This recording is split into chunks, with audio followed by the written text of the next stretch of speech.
Hello everybody, today we will discuss about the abbreviation of power 10।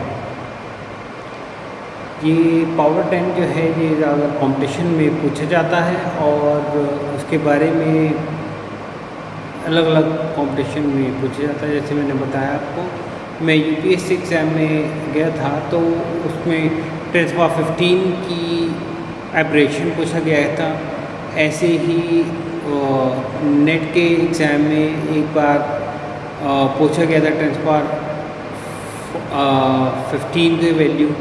एक बार मैं Uttarakhand take assistant professor की post के लिए गया था, तो वहाँ पे कंपटीशन में 10^9 एंड 10^12 के बारे में पूछा गया था। ये बहुत पूछा जाना है आजकल, तो उसी के बारे में ये मैंने क्लिप बनाई है कि इससे पता चल जाए कि भाई आप इसे हर एक टर्म्स को क्या कहते हैं। यहाँ जो है एब्रेशन ऑफ 10 की बात कर रहे हैं, यानी 10 की ये जो ली है ये मैंने पावर इंक्रीजिंग ऑर्डर में लिया है। डिक्रीजिंग ऑर्डर में लूँगा, पहले इंक्रीजिंग ऑर्डर को बताते हैं। एब्रेशन इसमें जो है पावर की 10 के इसका 1 अगर होता है तो उसे हेक्सा कहा जाता है और सिंबल में जो है DA लिखा जाएगा। इसी तरीके से अगर आप देखें 10^2 को हेक्टो कहा जाता है और इसका सिंबल जो है H है। 10^3 को किलो कहा जाता है और ये K से रिप्रेजेंट होता है। 10^6 को मेगा कहा जाता है और ये M से रिप्रेजेंटेशन होता है। 10^12 को गीगा कहा जाता है और इस रिप्रेजेंटेशन जो है G से कहा जाता है।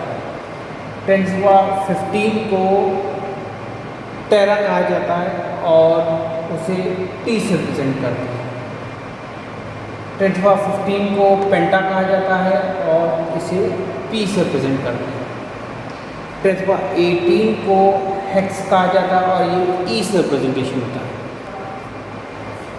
18 को हेक्स कहा जाता है, एक्स कहा जाता है और इसे रिप्रेजेंटेशन जो है E से कहा जाता है।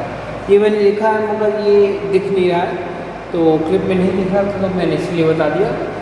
और इसमें अगर आप देखें जो 10^15 है उसे पेन कहा जाता है और ये P से रिप्रेजेंटेशन होता है। P टेरा को T से रिप्रेजेंटेशन होता है, गीगा को G से रिप्रेजेंटेशन होता है, मेगा को M से रिप्रेजेंटेशन होता है, किलो का K से रिप्रेजेंटेशन है, को H से रिप्रेजेंट होता है, डेक का D से रिप्रेजेंटेशन होता है। तो ये सब होते हैं और ये सब आपको मालूम होना चाहिए। ये 4 मार्क क्वेश्चन में कई बार पूछे जाते हैं और ये जनरल एप्टीट्यूड टेस्ट में पूछे जाते हैं। कहीं पे भी जाएंगे तो आपको इसके बारे में पूछा जाएगा। और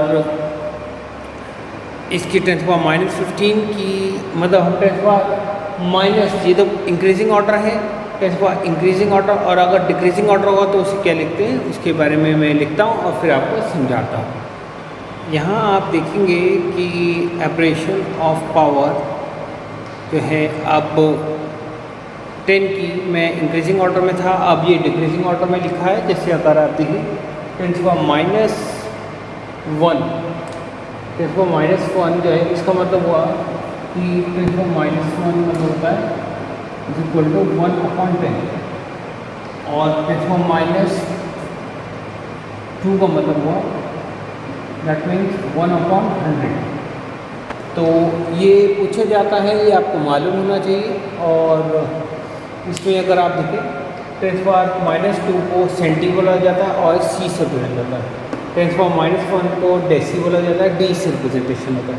ये सिंबल्स हैं जो सिंबल में लिखा जाता है। कॉम्पिटिशन में पूछा जाता है, ये बताइए इसका मीनिंग क्या है, ये इसको क्या बोलते हैं, इसका मीनिंग क्या हुआ। जैसे एक कॉम्पिटिशन में मैं गया था, वहाँ P से रिप्रेजेंटेशन था, तो उन्होंने बोला ये P बताइए क्या है, तो P को मालूम है 10^-12। और जैसे इसमें आता है 10^-3 को जो है वो मिली कहा जाता है। मिली ये आप देखेंगे कि कंपटीशन की बात छोड़िए आप, ये सिंपल हम और चीज़ों में भी यूज़ करते हैं। जैसे अगर आप देखेंगे जो फिज़िक्स के क्वेश्चंस हैं या फिर आपके ये कह सकते हैं मैथ्स का, तो उसमें कई बार चेंज जो हम करते हैं यूनिट्स का उसमें आता है मिली माइक्रो, ये सब जस्ट यूजुअल यूज़ करते हैं। तो 10⁻³ यानी मिली कहा जाता है, एम से रिप्रेजेंट करता है। 10⁻6 को माइक्रो कहा जाता है और म्यू से रिप्रेजेंटेशन होता है। 10⁻9 को पिको कहा जाता है, नैनो कहा जाता है और एन से रिप्रेजेंटेशन होता है। 10⁻12 को पिको कहा जाता है, पी से रिप्रेजेंटेशन होता है। इसी तरीके से फेमटो जो है 10⁻15 को फेमटो कहा जाता है, एफ से रिप्रेजेंटेशन होता है। और 10⁻18 को ऑटो कहा जाता है और ये ए से रिप्रेजेंटेशन होता है। आज के लिए हम यही पढ़ेंगे, यही मैंने बताया था। आज के लिए बस इतना ही, और जिन्होंने मेरा चैनल सब्सक्राइब नहीं किया है सब्सक्राइब कर दें, शेयर करें और लाइक करें, जिससे कि उन्हें मेरे आने वाले वीडियोस के अपडेट्स मिलते रहें। ये क्लिप्स मैं इसलिए बनाता हूँ कि जिनका स्ट्रॉन्ग फिज़िक्स नहीं है और उनके अच्छी बुक्स अच्छे टीचर ना मिलने की वजह से उनका स्ट्रॉन्ग फिज़िक्स नहीं हो पाया है, तो वो क्लिप देख रहे हैं और अपना स्ट्रॉन्ग फिज़िक्स बनाएं और अच्छा स्कोर कर पाएँ कंपटीशन में भी, और जो जनरल उनके इंटरनल एग्ज़ाम्स हैं, एक्सटर्नल एग्ज़ाम्स हैं, उसमें भी, और कंपटीशन में अपना अच्छा मार्क्स लाएं और अच्छी सीट मिल पाए। आज के लिए बस इतना ही। Thank you.